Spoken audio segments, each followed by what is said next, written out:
अब क्या स्टार्ट करना है अपने को टॉपिक में, एम्ब्रोलॉजिकल एविडेंस। इससे पहले क्या क्या देख लिया हम लोग ने,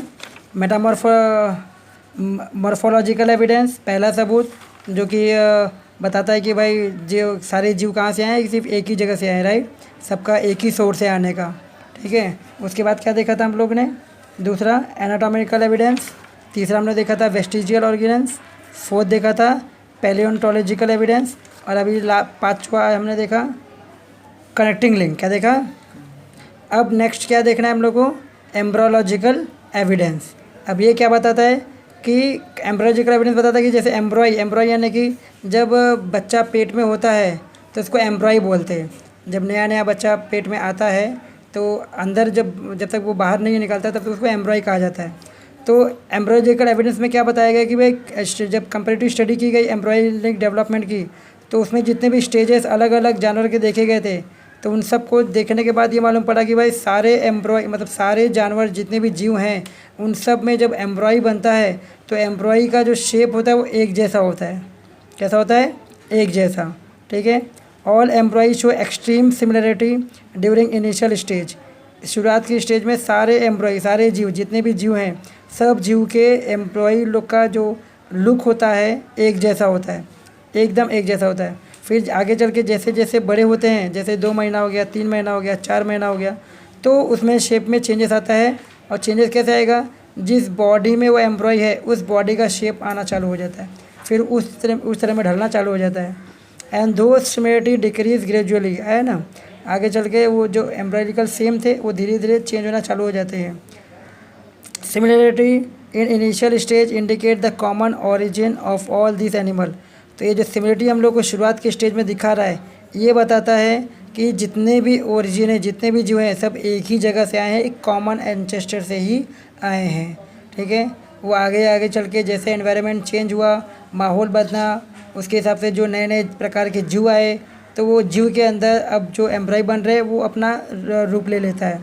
लेकिन शुरुआत की जो स्टेज होती है वो क्या होती है, एकदम एक जैसी होती है, उसमें कोई चेंजेस नहीं दिखता है, ठीक है। अब आते हैं next topic, Darwin theory of natural selection. Darwin करके साइंटिस्ट थे जिन्होंने ये थ्योरी लेके आई थी सामने। ऐसे बहुत सारे साइंटिस्ट लोग ने थ्योरी लेके आई है, लेकिन डार्विन की थ्योरी को कबूल किया गया क्योंकि डार्विन ने जो कुछ भी बताया है वो थोड़ा ज़्यादा सच लग रहा है सब लोगों को, ठीक है। तो ज़्यादा सच लगने की वजह से इनकी थ्योरी को एक्सेप्ट किया गया यूनिवर्सली, इसलिए डार्विन की थ्योरी को लिया जाता है। और ये बोलते हैं कि डार्विन कहते हैं कि जो जीव बनता है वो जीव बनने के बाद रेडी होता है और एनवायरनमेंट में जब आता है तो अगर वो सेटिस्फाइड है एनवायरनमेंट से, मतलब वो झेल ले रहा है, तब तो वो जिएगा, नहीं झेल पा रहा है तो जिएगा नहीं, ख़त्म हो जाएगा, डेथ हो जाएगा। तो क्या लिखा है देखो, Charles Darwin had collected innumerable specimen of plants and animal. बहुत सारे प्लांट्स और एनिमल्स के ऊपर उसने रिसर्च किया। Depending upon the observation of this specimen he publish the theory of natural selection.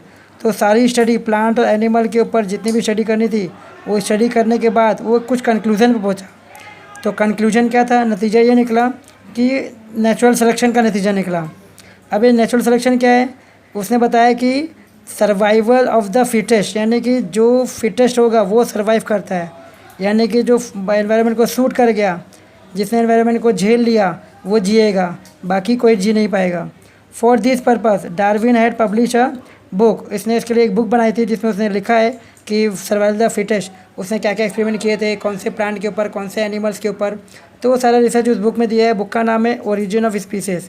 ये बुक की स्टडी करेंगे हम लोग, अगर पढ़ेंगे तो हमको बहुत सारी डार्विन के बारे में, जो डार्विन ने जो बताया है वो सारी बातें क्लियर हो जाएंगी। अब यहाँ पे जो हम लोग को पढ़ना है वो क्या बोला है, while explaining the concept. Darwin ने जब हम लोगों को कॉन्सेप्ट एक्सप्लेन किया तो डार्विन बोलते हैं कि ऑल द ऑर्गेनिज्म रिप्रोड्यूस प्रोफिलिकली।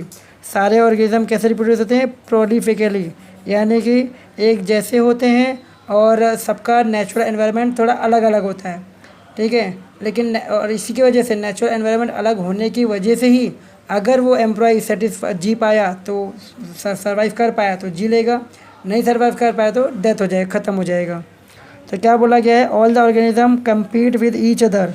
सारे ऑर्गेनिज्म एक दूसरे के साथ कम्पीट करते हैं, यानी कि एनवायरनमेंट के साथ कम्पीट करते हैं। और जिस बॉडी के अंदर वो एम्प्लॉय पलता है वो भी खुद बॉडी को भी कम्पीट करना पड़ता है। इन ए लाइफ थ्रेटनिंग मैनर।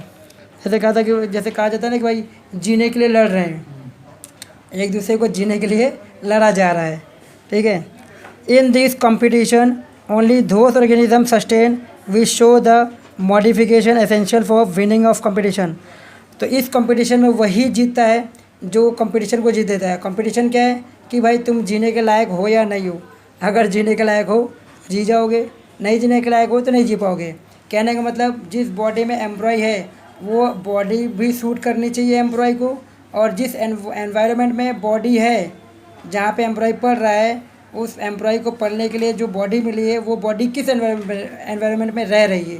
तो एनवायरनमेंट भी मैटर करता है और एम्प्लॉय कौन सी बॉडी में वो भी मैटर करता है। उसका खान पीन कैसा है, रहन सहन कैसा है, ठीक है, आबो हवा का पानी कैसा उसको मिल रहा है, इसके ऊपर डिपेंड करता है। तो जब एम्प्लॉय पैदा होता है तो अगर वो एनवायरनमेंट को सूट कर ले रहा है तब तो जी जाएगा, सूट नहीं कर पा रहा है तो डेथ हो जाएगी। इससे उसने बताया कि सर्वाइवल द फिटेस्ट, ये वर्ड इसलिए उसने यूज़ किया था।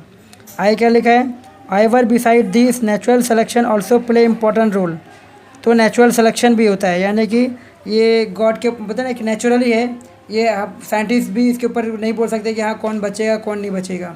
आज तक में कोई साइंटिस्ट ये नहीं बोल पाया कि हाँ मैं इसको बचा लूँगा, ठीक है। जो बच पाता है वही बच पाता है, जो नहीं बच पाता है उसको कुछ नहीं कर सकते, ठीक है। तो ये नेचुरल के ऊपर डिपेंड है, नेचुरली डिपेंड है कि भाई बच्चा बचेगा या नहीं बचेगा। जो आने वाला नया जीव है जिसको बोलते हैं ऑफस्प्रिंग, वो ऑफस्प्रिंग बचेगा या नहीं बचेगा, ठीक है। आजकल तो क्या किया जाता है, आजकल ह्यूमन बींग में ज़्यादा देखा जाता है कि भाई अपने ह्यूमन बींग में, जानवरों में तो नहीं है लेकिन ह्यूमन बींग में देखा जाता है कि बच्चा जैसे टाइम आ गया 9 महीने का तो मालूम पड़ता है कि भाई कुछ दिन पहले ही बच्चे का जन्म हो गया। तो अगर कुछ दिन पहले ही बच्चे का जन्म हो जाता है और उसका डेट अभी भी 4-5 दिन बाकी है तो डॉक्टर क्या ऐसा करते हैं ऑपरेशन करने, क्योंकि ऑपरेशन करके निकाला जाता है। आजकल तो ऑपरेशन ही होता है मोस्टली, ठीक है। डॉक्टर्स भी ना नालायक हो गए ना, पैसे कमाने के चक्कर में ऑपरेशन ही कर डालते हैं, ठीक है। ये पैसा भी कमा लेंगे और सामने वाले को ज़्यादा दर्द भी नहीं होगा। दर्द चालू होता है तो वो लोग वेट नहीं करते हैं, सीधा ऑपरेशन ही कर दो, हाँ पूरा शरीर ख़राब कर डालते हैं।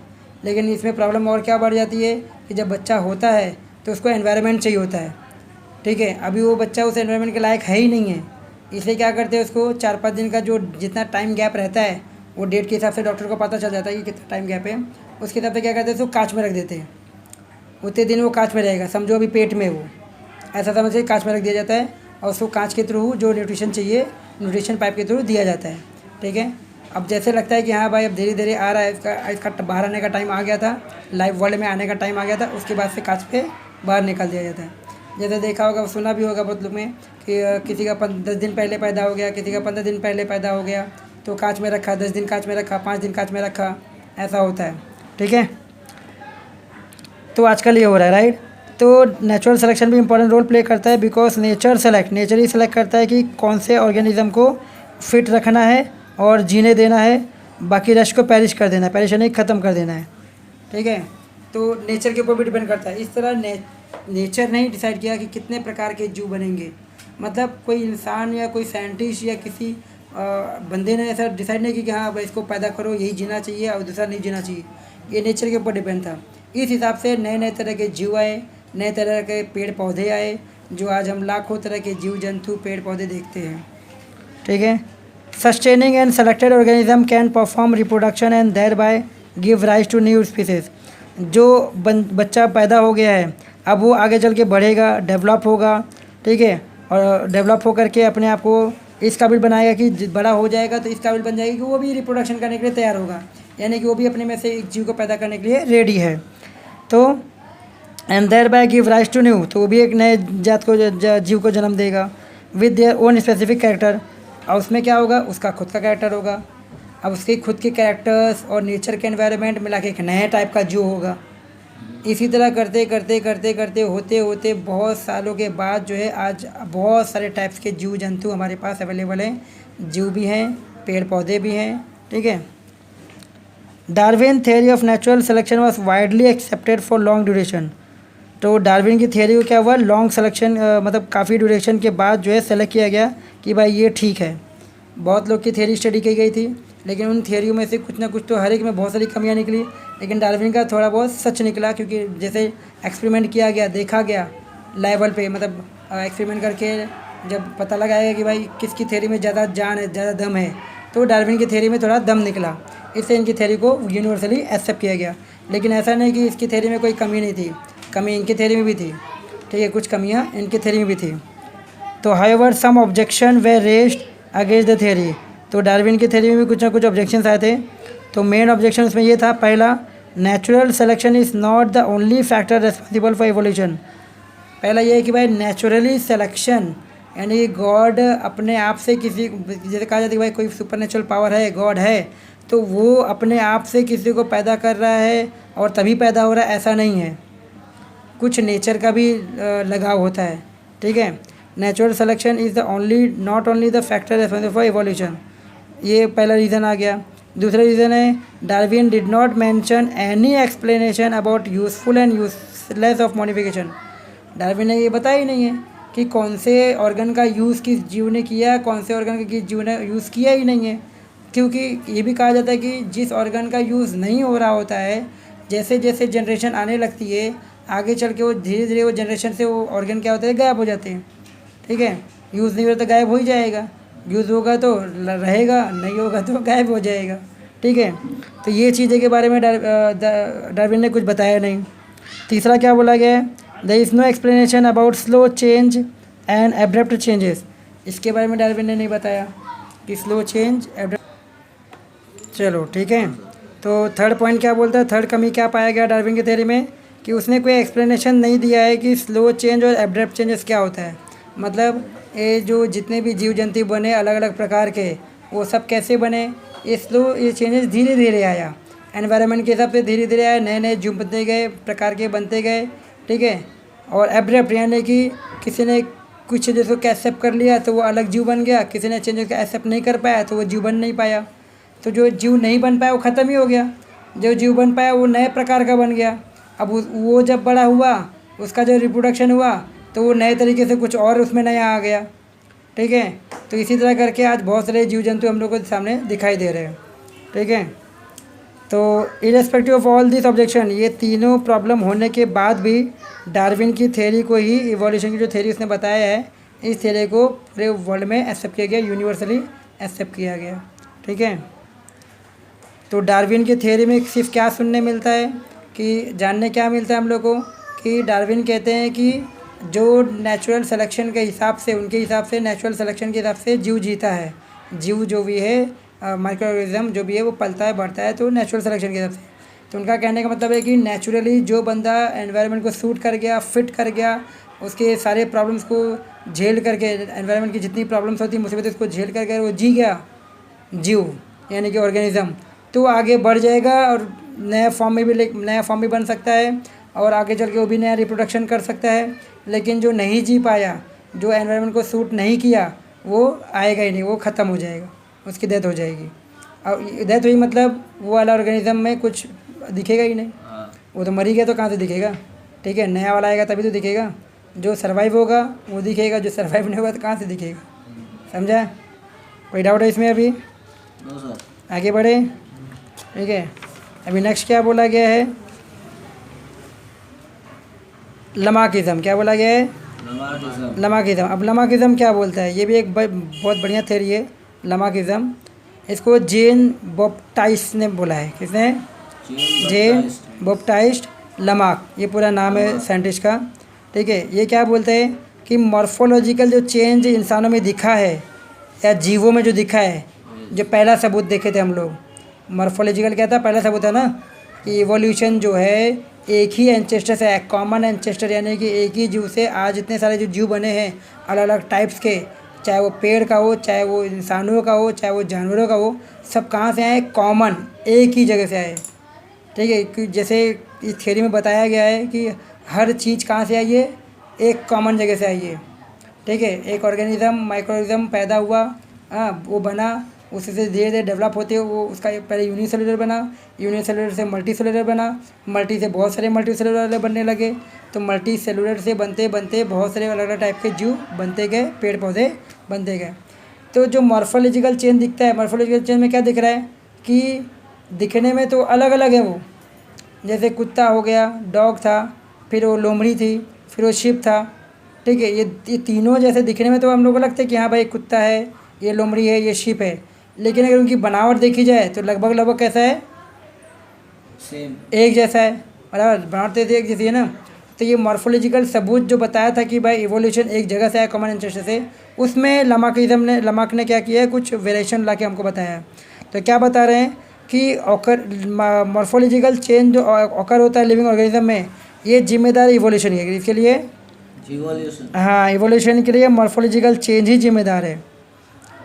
यानी कि जो नए नए प्रकार के जीव बने हैं, यस, ठीक है, आज लाखों टाइप्स के जीव हैं, लाखों टाइप्स के पेड़ पौधे हैं, ये सब जो बने हैं ये मॉर्फोलॉजिकल चेंज के वजह से बने हैं। इवोल्यूशन में मॉर्फोलॉजिकल चेंज की वजह से बने हैं, ठीक है, are responsible for evolution and the reason behind those morphological change is, ये चेंजेस क्यों आया, क्योंकि एक्टिविटी की वजह से या तो लेजीनेस की वजह से उस ऑर्गेनिज्म के, जो पर्टिकुलर ऑर्गेनिज्म था उसका लेजीनेस या एक्टिवनेस की वजह से आया।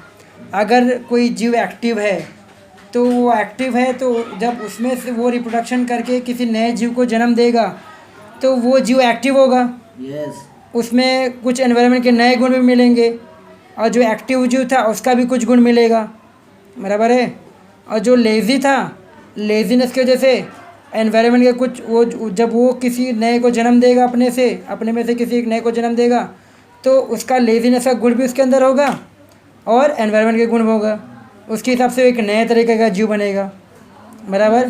तो इसीलिए कहा गया कि मॉर्फोलॉजिकल चेंज जो दिख रहा है हम लोग को, जिसके वजह से आज इतने सारे जीव दिख रहे हैं, तो सब इसकी वजह से दिख रहे हैं कि इवोल्यूशन में मॉर्फोलॉजिकल चेंज का ज़्यादा क्या बोलते हैं, पार्टिसिपेशन है, ठीक है, जैसे कि एक्टिवनेस और लेजीनेस, लेजीनेस, ठीक है। ही कॉल दिस कॉन्सेप्ट, तो ये जो लमाक है इन्होंने इस कॉन्सेप्ट में क्या बोला है, प्रिंसिपल ऑफ यूज़ और डिसयूज़ ऑर्गेनिज्म, यानी कि यूज़ करने का सिद्धांत ऑर्गन को और डिसयूज़ करने का सिद्धांत ऑर्गन को। अगर यूज़ किया है तो उसके हिसाब से नया जीव बनेगा, तो वो कैसा बनेगा, यूज़ नहीं किया है तो नए प्रकार का जो उससे जीव पैदा होगा वो कैसा पैदा होगा, ठीक है। इसको और आगे उन्होंने कैसे एलेबोरेट किया है कि फर्दर ही सेड, आगे बोलते हैं दैट उन्होंने एक एग्जांपल लिया है जिराफ का, किसका, जिराफ का एग्जांपल लिया है। Neck of giraffe has become too long, आज हमको उसका जिराफ का जो नेक है बहुत लंबा दिखता है, ठीक है। ये तो उसका मतलब ये लमाक का एक ऑब्जर्वेशन है, इसके ये एग्जांपल उसने दिया है कि मॉर्फोलॉजिकल चेंज ही जो है इवोल्यूशन के लिए जिम्मेदार है। जो नए नए प्रकार के जीव हैं यानी कि इवोल्यूशन हुआ है, ठीक है, तो वो किसकी वजह से हुआ है, मॉर्फोलॉजिकल चेंज की वजह से हुआ है, ठीक है। तो उसको वो किसका जिम्मेदार बता रहे हैं, एक्टिवनेस और लेजीनेस किसी ऑर्गेनिज्म का, जिसको ये जिसका मानना है कि भाई अगर ऑर्गेनिज्म यूज़ कर रहा है तो उसके हिसाब से नए प्रकार के जीव आ रहे हैं, यूज़ नहीं कर रहा है, लेजीनेस है, तो उसके हिसाब से कुछ अलग टाइप के जीव आ रहे हैं। तो यहाँ पे उन्होंने एक एग्जांपल लिया है जिराफ का, जिराफ के नेक का एग्जांपल लिया कि जिराफ का नेक आज कितना लंबा हमको दिखता है, बहुत बड़ा दिखता है उसका नेक, गर्दन। बाकी सारे जानवर को देखो उतना गर्दन ऊँचा नहीं जितना जिराफ का है, ठीक है। तो क्या बोला है, जिराफ का नेक जो बहुत लंबा हो गया है due to boring on leaf, browsing on leaf. क्यों, क्योंकि जब वो पहला जीव था जिराफ का, उसका नेक उतना लंबा नहीं था कहा जाता है, तो वो क्या करता था अपने खाने पीने के लिए जब पेड़ों पे लटकता था, क्या नाम है, पत्तियों को खाने के लिए जब लपकता था तो लपकते हुए अपनी गर्दन उचकाता था। तो गर्दन उचकाना मतलब अपने खिंचाव करना, मांसपेशियों में खिंचाव आ रही है, तो उसकी गर्दन में खिंचाव आ रही थी, बराबर। To tall plants by extending their neck from several generation, तो कुछ जनरेशन से ये देखा गया, कुछ जनरेशन में ये देखा गया कि जिराफ जो है अपने नेक को स्ट्रेच करते रहता है। जहाँ कुछ खाने पीने की चीज़ दिखी तो वो जैसे पत्तियाँ हैं, पेड़ की पत्तियाँ, तो पेड़ की पत्तियों को खाने के लिए जब आगे बढ़ रहा है तो क्या कर रहा है, वो अपने गर्दन को झुका रहा है, क्योंकि पैर तो उसका नीचे ही है, पैर हाथ तो उसका समझो 4 पैर तो वही बन गए थे, तब वो लपकता कैसे, तो अपने गर्दन से ही लपक रहा था खाने के लिए कि भाई पत्ती में खा लूँ, पेट भर जाए मेरा। तो लपकाने का जो प्रोसेस था उसका कई जनरेशन से चल रहा था, ठीक है। Similarly shoulder of iron fish, उसी तरह जैसे आयरन स्मिथ का शोल्डर होता है, एक लोहा बनाने लगे, लोहार जो होता है, ठीक है, लोहार का काम क्या है, लोहे के बर्तनों को बनाना, उसके लिए उसको लोहा कितना पीटना पड़ता है, तो उसके हाथ कितने मजबूत हो जाते हैं, पीटते पीटते पीटते पीटते, बराबर। जैसे एक मूवी देखा है अभी, मास्टर करके मूवी आई थी, साउथ इंडिया की मूवी, मास्टर करके मूवी है, साउथ इंडिया की है। उसमें दिखाया है कि एक स्कूल मास्टर होता है, कॉलेज का मास्टर होता है, कॉलेज टीचर, ठीक है, वो कॉलेज का टीचर जो होता है बहुत फ्रीली रहता है, कोई मतलब टेंशन नहीं लेक्चर का क्या है क्या नहीं, कॉन्सेप्ट बहुत बढ़िया से पढ़ाता है, बच्चे इसको बहुत पसंद करते हैं। ठीक है, तो उसमें एक कॉन्सेप्ट दिखा है कि एक जगह गवर्नमेंट जो स्कूल होती है, हाँ गवर्नमेंट स्कूल है, जैसे कुछ बच्चे जब बचपन में शरारत करते हैं, कुछ क्राइम वगैरह करते हैं, तो उनको सुधारने के लिए गवर्नमेंट का क्राइम स्कूल एक अच्छा एक स्कूल होता है, उस स्कूल में डाला जाता है, गवर्नमेंट की नज़र में होता है कि बच्चे वहाँ जाके सुधर जाएँ। वो स्कूल में जा कर के वो समझो गवर्नमेंट का स्कूल है, वो जेल का ही स्कूल है। किसका है? जेल है, बच्चों का जेल है समझो वो। तो वहाँ पे बच्चे लोग को अच्छी आदतें सिखाई जाती है ताकि बच्चे अच्छी आदतें सीख करके अपने आप को डेवलप करें, सीधे हो जाए, अच्छे हो जाए, और फिर जेल से बाहर निकल के अपनी अच्छी ज़िंदगी जी सकें। ठीक है, तो उसमें दिखाया है कि एक बंदा ऐसे ही उसके सामने उसके माँ बाप को मार दिया गया, छोटा बच्चा था। ठीक है, माँ बाप को मार दिया गया, उसे देखा किसने उसको मारा है करके, जो बंदा था वो देख रहा था कौन मारा है। उसने ये भी देखा कि ये लोग पॉलिटिशियन लोग थे, उसको पॉलिटिशियन से बहुत चिढ़ हो गई थी। वो लोग ने इसको छोड़ दिया था, उस लड़के को छोड़ दिया था, उसको मारा नहीं था, छोटा था करके छोड़ दिया था। ठीक है, लेकिन उसके अंदर गुस्सा था कि अब मैं इन लोग को मारूंगा, इन लोग को मुझे मारना है। तो लेकिन ये जहाँ जहाँ बोलता है कि मैं मेरे माँ बाप को लोगों ने ऐसे इसने मारा उसने मारा, तो कोई इसकी बात सुनता ही नहीं, उसको ही क्राइम कर देगी भाई, इसी उसके ऊपर ही इल्ज़ाम लगा देगी इसने अपने माँ बाप को मारा है। तो इससे उसको और इसका गुस्सा जो है और बढ़ गया। तो जब इसको जेल में डाला गया तो जेल में क्या करता था, अपने हाथ को दीवार में बहुत पीटता था। ठीक है, क्यों पीटता था कि ऐसा मानना था कि वो लोग को मार रहा है करके, उन लोग को मारे ख़त्म करना है। हम उसके आंखों में मतलब उसकी फ़ोटो आती थी कि कैसे लोग को मारूँ, कैसे लोग को मारूँ। तो मारते मारते मारते ना बचपन से लेके उसने अपने हाथ पे ना एकदम मजबूत बना लिया, ये जो अंगूठा है ना इसको उसने मजबूत बना लिया। ठीक है, और ये मजबूत बनाने के बाद इसने जब बड़ा हो गया तो वहाँ का पूरा लीडर बन गया, वो जेल का, स्कूल के जेल का लीडर। अभी वहाँ पे जितने बच्चे आते, अब कमाने का धंधा चालू कर लिया उसने वहाँ से, ड्रग्स सप्लाई, स्मगलिंग, छोटे छोटे बच्चे जो आ रहे हैं वहाँ सीखने के लिए, सुधरने के लिए, उनको ड्रग्स की आदत लगा देना। ठीक है, उनको अपने साथ में मिला के अपना काम करवाना, जो वो चाहे वो सब वो बच्चे लोग करते थे। ठीक है, तो उसको बाद में जैसे दिखाया गया कि हाँ कैसे बच्चे लोग को सुधारा गया, वो सब वो जो हीरो रहता है वो सुधारता है लास्ट में, कैसे कैसे बच्चों लोग को बचाता है उस बंदे से। ठीक है, लेकिन जैसे दिखाया है कि मजबूत बना लेता है।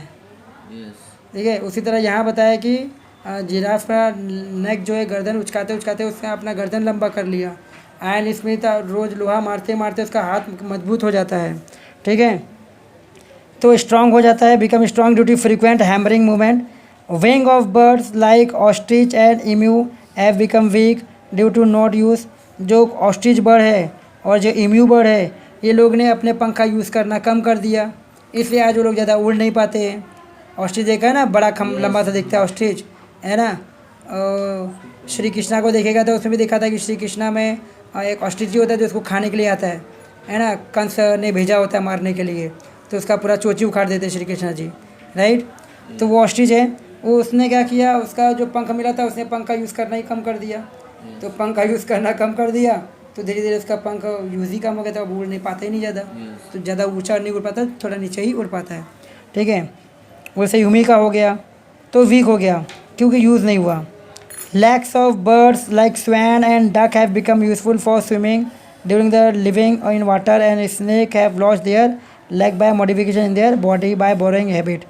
तो दूसरा एग्जांपल और बहुत सारे एग्जांपल दिए हैं, जैसे स्वैन का, डक का, ये लोग ने पानी में स्विम करना चालू कर दिया अपने पैर से, तो पैर को स्विमिंग जैसा बना लिया लोग ने, पंख का कोई ज़रूरत ही नहीं है। स्नेक ने अपने आप को खाली रेंगना चालू कर दिया तो उसके पैर ही गायब हो गए, जब रेंग ही रहा तो रेंगते रहे, पैर क्या करेगा, तो आगे आने वाले जनरेशन पे उसके पैर ही गायब हो गए। ठीक है, ऐसा माना जा रहा है। ठीक है, स्नेक ने अपना पैर लॉस कर दिया, ठीक है, ये रेंगने की वजह से। तो all this example are type of acquired character. इसको क्या बोलते हैं हम लोग? Acquired character. क्या कहते हैं? Acquired character. Yes, acquired character का मतलब क्या हो गया कि आगे जनरेशन्स में जाते जाते जिस ऑर्गन का यूज़ हुआ वो आगे बढ़ गया, डेवलप हो गया, जिसका यूज़ नहीं हुआ वो डेवलप नहीं हुआ। तो जो डेवलप हो गया उसको बोलते हैं एक्वायर्ड कैरेक्टर। क्या बोलते हैं? Acquired characters. और ये जो एक्वायर्ड कैरेक्टर है ये क्या होता है, एक जनरेशन से दूसरे जनरेशन पास होता है तो वो कैरेक्टर उसके अंदर दिखते हैं। यस। ठीक है, जैसे फॉर एग्जांपल और ले लो, एक आदमी है समझो बहुत बटला है, नाटा है, ठीक है, उसके अंदर इच्छा है कि वो लंबा हो जाए, बहुत लोग उसको टीज करते हैं, वो लंबा होने की सोचता है, बहुत कुछ हरकतें भी करता है लंबा होने के लिए, दवाइयाँ भी खाता है, एक्सरसाइज भी करता है, यानी कि वो कोशिश कर रहा है, ठीक है। तो वो तो नहीं होगा, लेकिन आने वाला जो जनरेशन उसका बच्चा होगा उसमें वो दिखेगा, झलकेगा, ठीक है। तो वो लंबा पैदा होगा, मतलब जब वो पैदा होगा तो उसकी हाइट बराबर होगी, लंबी होगी, जैसा नॉर्मल होना चाहिए वैसा होगा। क्यों? क्योंकि जो बाप था जिसके अंदर वो जीन्स में उसके अंदर कमियां थी कि भाई वो नहीं हो पा रहा था, लेकिन उसने अपने आप को सोचा, करके पूरा हाँ वो अपने आप को रेस करने की कोशिश करते हैं कि उसके हार्मोन में डेवलपमेंट आ रही थी, तो उसमें तो वो दिख नहीं सकती है, तो जो नया प्रोडक्शन उससे होगा उसमें तो झलक ही जाएगा वो चीज़, ठीक है। इसलिए कहते हैं इसको एक्वायर्ड कैरेक्टर, क्या होते हैं? Acquired character. हाँ ठीक है। चलो आगे देखें, यस अब आगे क्या बोल रहा है, तो दिस थ्योरी, इसी थ्योरी को, ये जो इनहेरिटेंस ऑफ की थ्योरी है, इनहेरिटेंस यानी कि एक जनरेशन से दूसरे जनरेशन में वो पास होना एक्वायर्ड कैरेक्टर का, उसी की थ्योरी को कहा जाता है लमार्किज्म। लमार्क के नाम से लमार्किज्म कहा जाने लगा, ठीक है। नेक्स्ट क्या बोला है, development of organ due to specific activity और their degeneration due to no use at all was widely accepted, but transfer of those characters from generation to generation was rejected। समझा? मतलब इसको तो सबने मान लिया, इसको तो सबने मान लिया कि भाई एक जनरेशन जो दूसरे जनरेशन पास होता है, चलो ठीक है मान लिया, ठीक है। कुछ कुछ गुण होते हैं, कुछ जीन्स होते हैं जो एक जनरेशन से दूसरे जनरेशन पास होते हैं, है ना। ऑर्गन भी पास हो रहे हैं, डेवलपमेंट ऑफ ऑर्गन का डेवलप्ड होना, ठीक है, डी-जनरेशन होना एक जनरेशन से दूसरे जनरेशन, ये तो सबने मान लिया, लेकिन वो जो एक्वायर्ड कैरेक्टर था उसको किसी ने माना नहीं, ठीक है। क्या लिखा है statement, development of organ due to specific activity, कुछ एक्टिविटी की वजह से कुछ ऑर्गन डेवलप हुए और या फिर डिजनरेट हुए, यानी कि एक्टिविटी नहीं हुई तो वो डिजनरेट हो गया, यस क्योंकि यूज़ नहीं हुआ, यूज़ नहीं हुआ। तो इस बात को तो सबने कबूल किया, एज वाइडली एक्सेप्टेड, ठीक है, वर्ल्ड के हिसाब से एक्सेप्ट किया गया। लेकिन वो कैरेक्टर ट्रांसफ़र हो रहा है, ठीक है, transfer of those character from generation to generation, नए जनरेशन में, फिर उसके नए जनरेशन में, उसके नए आने वाले जनरेशन में ट्रांसफ़र हो रहा है, इस बात को कबूल नहीं किया गया। यस समझे? समझे? इस बात को कबूल नहीं किया गया। इस बात को कबूल किया गया कि भाई जो यूज़ हो रहा है वो डेवलप होके दिख रहा है, जो यूज़ नहीं हो रहा है डेवलप होकर नहीं दिख रहा है, लेकिन ये हर जनरेशन में दिखते चले जाएगा, इसको कबूल नहीं किया गया। क्यों? क्योंकि जो डेवलप्ड हुआ है, जो नया जनरेशन आया है, उसमें खुद के तो कुछ गुण आएंगे, कुछ तो नया उसके अंदर भी दिखेगा, कुछ तो उसकी इच्छा होगी, तलब होगी, तो कुछ नया चीज़ आएगा, तो नया आएगा तो जो आने वाला जीव होगा कुछ नया टाइप का दिखेगा, तभी तो इतने सारे कैरेक्टर आज दिख रहे हैं। समझा? इसलिए उसके इन कुछ बातों का एक्सेप्ट नहीं किया गया, कुछ बातों को एक्सेप्ट किया गया लामार्किज्म के, और कुछ बातों को एक्सेप्ट नहीं किया गया, because it had been verified many time. देखा गया है कि modification brought in us are not transfer to the next generation, क्योंकि ये भी देखा गया कि जो मॉडिफिकेशन हमारे में दिख रहा था, हमारे में दिख रहा था, हमारे बाप में वो नहीं था लेकिन हमारे में वो दिख रहा था, लेकिन हमारे जो आने वाली जनरेशन उसमें वो दिखता ही नहीं है, ये भी देखा गया है, ठीक है। जैसे एग्जांपल ले लो, बाप होशियार, माँ भी एकदम होशियार, ठीक है, डॉक्टर है, टीचर है, इंजीनियर है, बेटा भोंदू, किसी काम का नहीं। देखा है ना ऐसे बहुत सारे, यस ठीक है। जबकि प्लस प्लस तो प्लस होना चाहिए, हाँ प्लस प्लस प्लस होना चाहिए। ये तो प्लस प्लस माइनस हो गया, ठीक है। देखा जाता है ऐसा भी देखा जाता है कि बहुत होशियार भी होते हैं, लेकिन बहुत जगह देखा गया कि भाई नालायक ही होते हैं, डब्बा होता है, बच्चों को कुछ गुण सहूर होता ही नहीं है, ठीक है। माँ बाप इतने टैलेंटेड इंजीनियर हैं, डॉक्टर हैं, अच्छा खासा अर्न कर रहे हैं, ठीक है, अपने बच्चे को अच्छा से अच्छा क्लासेस लगा देते, प्राइवेट ट्यूशन लगा देते, लेकिन वो डब्बा का डब्बा रहता है, ठीक है। तो ये कैसे मान लिया जाए कि एक्वायर्ड कैरेक्टर आगे भी जनरेशन में पास होते हैं? यस एक जनरेशन में पास होते हैं मान लिया, दूसरे में तीसरे में पास होते हैं, इसको माना नहीं गया, ठीक है, क्योंकि ये बात भी देखी गई है। ऐसा में ये सब थ्योरी दिया गया है, सब थ्योरीज है, जिसमें बहुत ज़्यादा सच भी नहीं है, बहुत ज़्यादा सच भी नहीं बोल सकते हम लोग, और बहुत ज़्यादा झूठ भी नहीं बोल सकते, बस पढ़ने के लिए बताया कि हाँ ये सब चीज़ें हैं, कुछ थ्योरीज हैं, ठीक है। तो thereby Lamarck theory disapprove, इसलिए लमार्क की थ्योरी को क्या किया गया, डिसअप्रूव कर दिया गया, रिजेक्ट कर दिया गया। Living organism can transfer from character which it has required, तो लिविंग ऑर्गन अपना कैरेक्टर को ट्रांसफ़र कर सकता है जो उसने एक्वायर्ड किया है वो अगले जनरेशन में। इस थ्योरी को कहा जाता है एंसेस्ट्री ऑफ एक्वायर्ड कैरेक्टर, क्या कहा जाता है, Ancestry of acquired characters. हाँ, अगर आया तो, दिखा तो, नहीं दिखा तो कोई बात ही नहीं है। Yes. लेकिन दिख गया, जैसे आपने कुछ कैरेक्टर को एक्वायर किया, आप अपने माँ से पैदा हुए, अपने बाप माँ बाप के गुण लेके पैदा हुए हो, ठीक है, कुछ गुण तो के अंदर आपके अंदर उनके होंगे ही, लेकिन आपने भी तो कुछ गुण एक्वायर किए होंगे, Yes. ठीक है। अगर वो गुण आपके आने वाले जनरेशन में दिख रहा है, आपने उसका यूज़ नहीं कर पाया, लेकिन आप चाहते थे यूज़ करूँ, तो आपके आने वाले जनरेशन में दिख रहा है, तब तो एक्वायर्ड कैरेक्टर बोल सकते हैं। Yes. लेकिन नहीं दिखा तो क्या बोलेंगे, नहीं है भाई। हाँ. अगर दिख गया तो क्या बोलेंगे इसको, एंसेस्ट्री ऑफ एक्वायर्ड कैरेक्टर, क्या कहेंगे, Ancestry of acquired characters. आई बात समझ में।